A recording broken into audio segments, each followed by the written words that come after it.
France has been shaken, and not by a protest, not by an attack, and not by a riot in the streets. This time, the shock came from within the state itself. A confidential government report, recently made public, has sent tremors through the French Republic. Its warning is stark. According to France's own security services, a well-organized Islamist network is working patiently and methodically to reshape the country from the inside. The report identifies the Federation of Muslims of France, described as the national structure linked to the Muslim Brotherhood, as a central actor in this strategy. And this is where the alarm bells begin to ring. This organization reportedly oversees around 1 in every 10 mosques in France. Beyond places of worship, it also operates hundreds of sports clubs, educational centers, cultural associations, and charities. These structures, the report claims, are not merely religious or social. They form a parallel ecosystem. The accusation is explosive. French intelligence warns that the long-term objective is to infiltrate republican institutions and gradually transform them, replacing the principles of secular democracy with a system inspired by Islamic law. Not through violence, not through revolution, but through presence. Through elected officials, teachers, activists, community leaders, and local representatives who appear on the surface to be ordinary citizens, yet may be working toward a shared ideological goal. This is what French authorities now call hidden Islamism, a discreet, patient, institutional strategy whose final aim, according to the report, would be to subordinate French society to religious law. The concern has reached the highest levels of the state. President Emmanuel Macron himself has demanded urgent countermeasures, but with one strict condition: France must act without stigmatizing the entire Muslim population, because this story did not emerge overnight. For years, European governments have been warning about the rising influence of political Islam across the continent. The difference is how each country has responded. Austria has spent over a decade shutting down radical mosques and expelling extremist preachers. Germany has invested heavily in training domestically educated imams and is openly debating the prohibition of the Muslim Brotherhood. France, by contrast, largely delayed action. Until now. And the data contained in the report explains why the issue can no longer be ignored. To begin with, around 8 out of 10 Muslims in France describe themselves as practicing believers. Among followers of other religions, that figure is closer to 1 out of 2. By itself, this is not a problem. The real shift appears when age is taken into account. Among Muslims between the ages of 18 and 24, nearly 1 in 3 considers themselves very or extremely religious. That proportion is roughly 3 times higher than among their grandparents. In practical terms, 2 out of every 3 young Muslims pray at least once per day. Almost half attend mosque services on Fridays. 30 years ago, the picture was very different. Back then, only about 1 in 5 young Muslims prayed daily, and barely 1 in 10 attended mosque regularly. In other words, the younger generations, born in France and holding French citizenship, place religion at the center of their identity far more than previous generations ever did. And this is where concern intensifies. A majority of young French Muslims say that religious law matters more to them than the laws of the Republic. More than 1/3 express sympathy for Islamist ideas. This is not marginal, it is structural. When asked whether religion or science provides the correct explanation for the creation of the world, more than 4 out of 5 young Muslims side with religion. Among those over the age of 50, that number falls to roughly half. France is facing a clear generational reversal. Unlike Christianity or Judaism in Europe, where religiosity declines with each generation, Islam in France is becoming stronger among the young. And for a growing minority, this religiosity is not purely spiritual, it is political. Although many Muslims believe religious law should apply only in Muslim-majority countries, support for its universal application is rising. Among young people, more than half say that following Islamic rules matters more than obeying French law. Nearly half identify with positions close to those promoted by the Muslim Brotherhood. To understand why this alarms French authorities, a brief explanation is necessary. The Muslim Brotherhood is not simply a religious movement. Founded in Egypt in the 1920s, it was built on a radical idea that Islam is not only a faith, but a complete political system.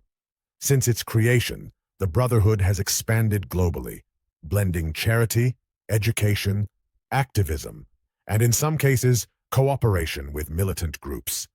Its strategy is rarely violent. Its strength lies elsewhere. Influence from within. Schools, mosques, cultural organizations, political parties. The goal is gradual adaptation.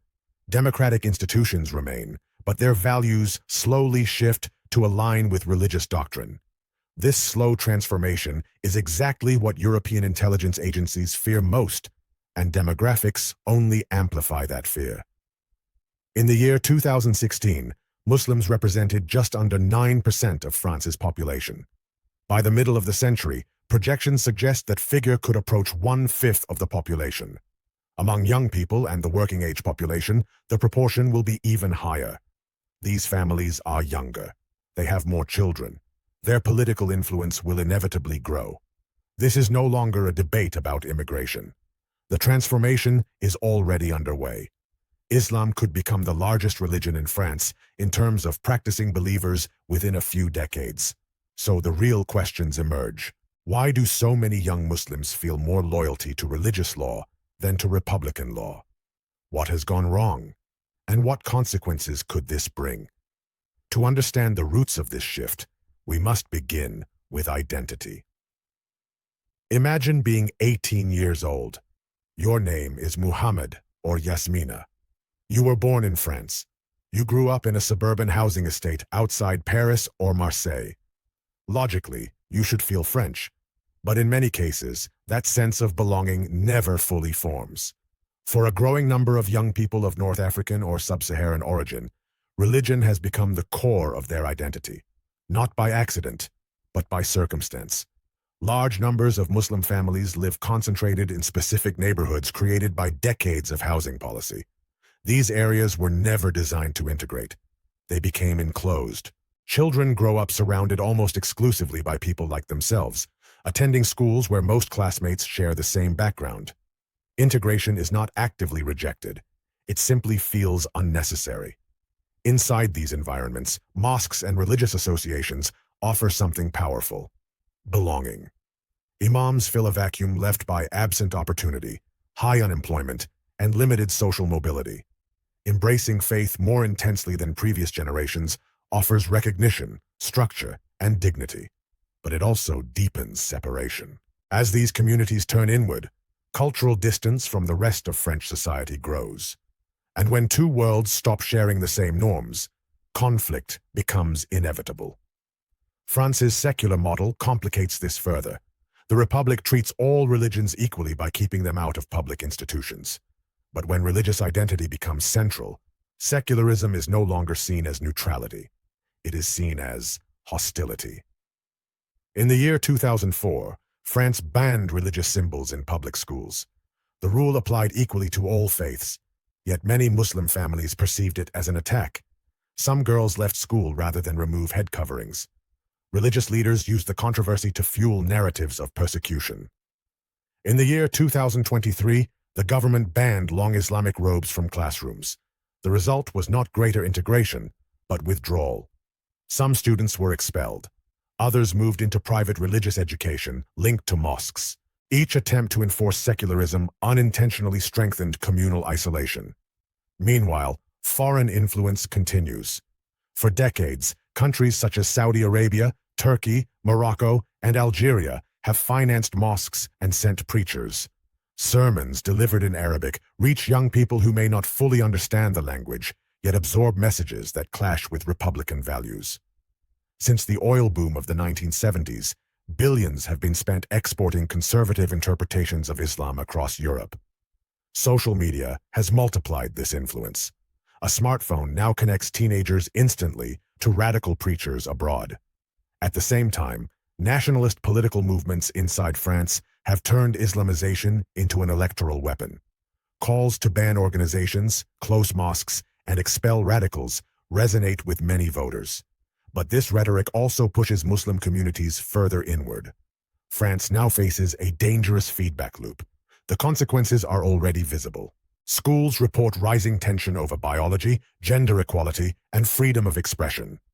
Middle-class families withdraw their children, accelerating segregation. Parallel education systems begin to emerge. The labor market feels the strain as well. Religious demands clash with workplace norms. Entire neighborhoods become difficult for authorities to police. France is not becoming a theocracy, but it is becoming fragmented.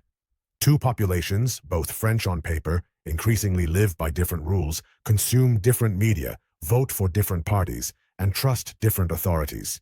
This is the real risk. Not Islam itself, but division. A breakdown of the shared civic identity that once held the Republic together. The warnings are no longer theoretical. They come from France's own institutions. What happens next remains uncertain. But one thing is clear. France stands at a crossroads, and the decisions made now will shape the country for generations to come.